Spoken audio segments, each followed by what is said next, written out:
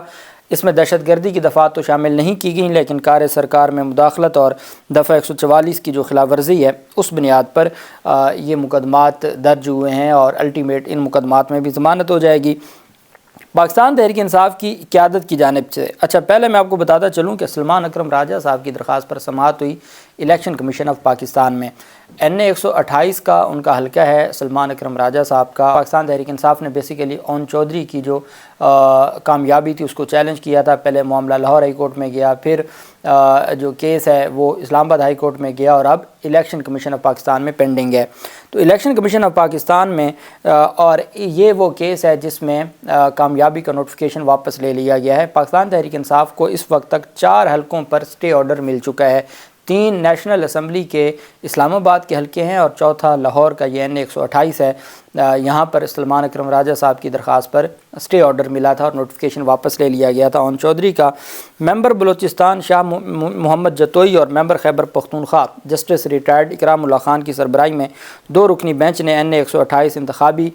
جو اعتراضات تھے اس کیس کی سماعت کی۔ سلمان اکرم راجہ صاحب خود الیکشن کمیشن میں پیش ہوئے۔ سلمان اکرم راجہ صاحب نے موقف اپنایا کہ فارم 45، 47 اور 48 کی چھان بین کی جائے۔ ہائی کورٹ نے حکم دیا تھا امیدواروں کی موجودگی میں فارم 47 تیار کیا جائے۔ ہائی کورٹ کے حکم کے باوجود مجھے نہیں بلایا گیا اور فارم تیار کر لیا گیا۔ آزاد امیدواروں نے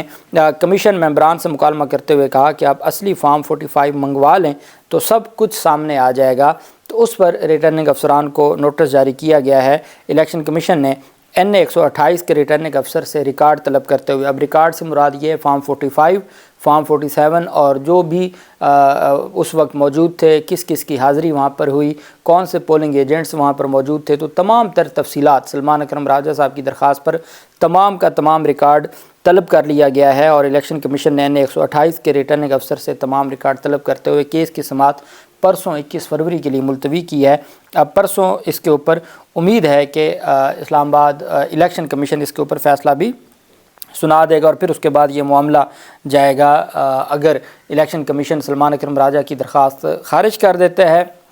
سلمان اکرم راجہ صاحب جائیں گے ٹرائیبونل میں، اور اگر اون چودھری کے خلاف فیصلہ آتا ہے تو پھر اون چودھری بھی ٹرائیبونل میں جا کے اس کو چیلنج کریں گے۔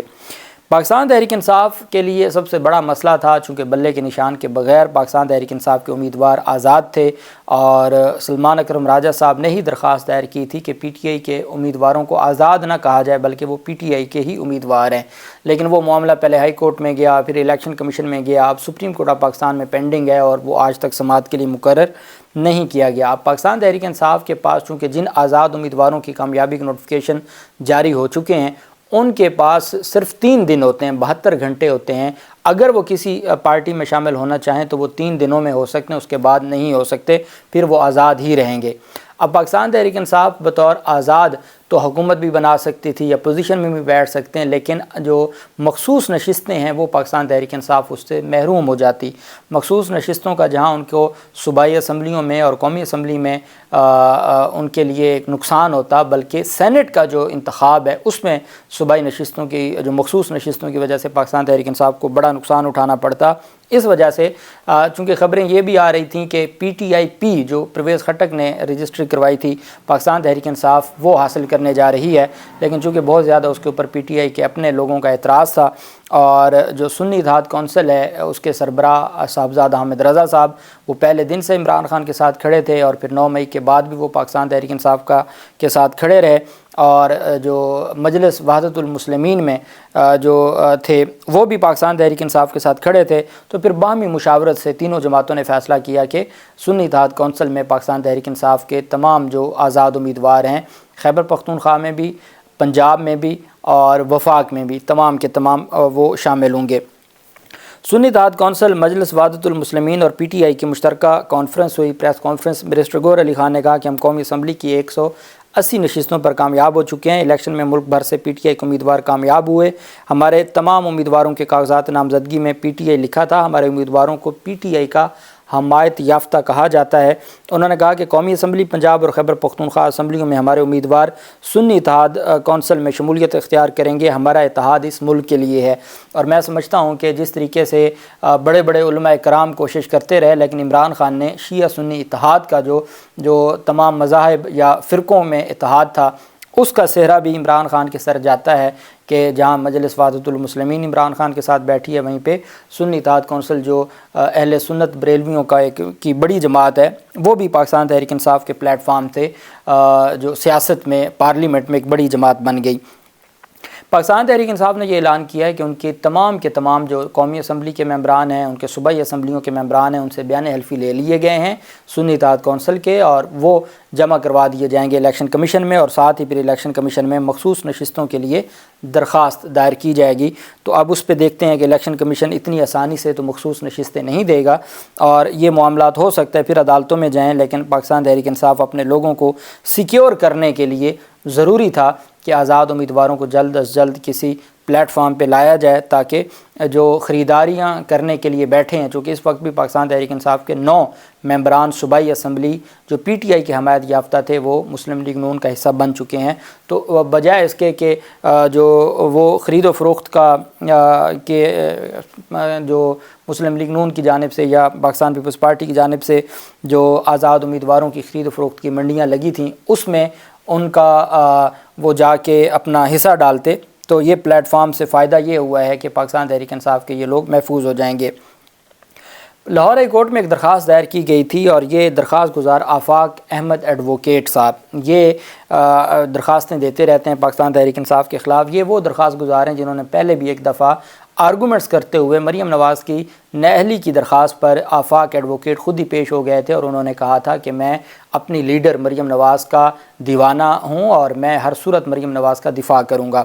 اب وہ درخواست گزار تھے، ذاتی حیثیت میں درخواست گزار تھے، اور درخواست یہ تھی کہ پی ٹی آئی کو سیاسی جماعتوں کی فہرست سے نکالا جائے، اور پی ٹی آئی کے جو سینیٹرز ہیں ان کو بھی آزاد قرار دیا جائے۔ جسٹس علی باقر نجفی صاحب نے پی ٹی آئی کو سیاسی جماعتوں کی فہرست سے نکالنے کی درخواست پر سماعت کی۔ درخواست گزار آفاق احمد ایڈوکیٹ نے election commission secretary election commission کو فریق بناتے ہوئے موقف اپنایا کہ P T I intra party انتخابات کو الیکشن کمیشن غیر قانونی قرار دے چکا ہے، انتخابی نشان بھی واپس لے لیا گیا ہے، اس وقت پارٹی کا کوئی عہدیدار موجود نہیں ہے، اور الیکشن کمیشن میں پی ٹی آئی نامی کوئی پارٹی وجود ہی نہیں ہے، لہٰذا عدالت الیکشن کمیشن کو پی ٹی آئی کو سیاسی جماعتوں کی فہرست سے نکالنے اور اس کے منتخب سینیٹرز کو آزاد سینیٹرز قرار دینے کا حکم دے، جس کو جسٹس علی باقر نجفی صاحب نے ابتدائی طور پر ہی ناقابل سماعت قرار دیتے ہوئے خارج کر دیا، کیونکہ پاکستان مسلم لیگ نون کو یہ لگتا ہے کہ جب نواز شریف نااہل ہوئے تھے تو اس نااہلی کے بعد تمام کے تمام جو سینیٹرز تھے وہ آزاد سینیٹرز قرار دے دیے گئے تھے، تو چونکہ اب پاکستان تحریک انصاف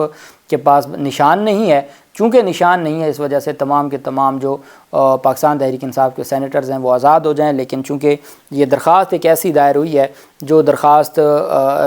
جو دائر نہیں ہونی چاہیے تھی، اور الٹیمیٹ اگر پاکستان مسلم لیگ نون نے بطور جماعت اس کو لے کے آنا ہے تو وہ کوئی تگڑے طریقے سے درخواست دائر کرتے، لیکن الٹیمیٹ یہ درخواست جیسی تھی ویسے ہی لاہور ہائی کورٹ نے اس کو ناقابل سماعت قرار دیتے ہوئے خارج کر دیا ہے۔ اللہ پاک پاکستان کا حامی و ناصر ہو۔ بہت شکریہ۔ اللہ حافظ۔ پاکستان زندہ باد۔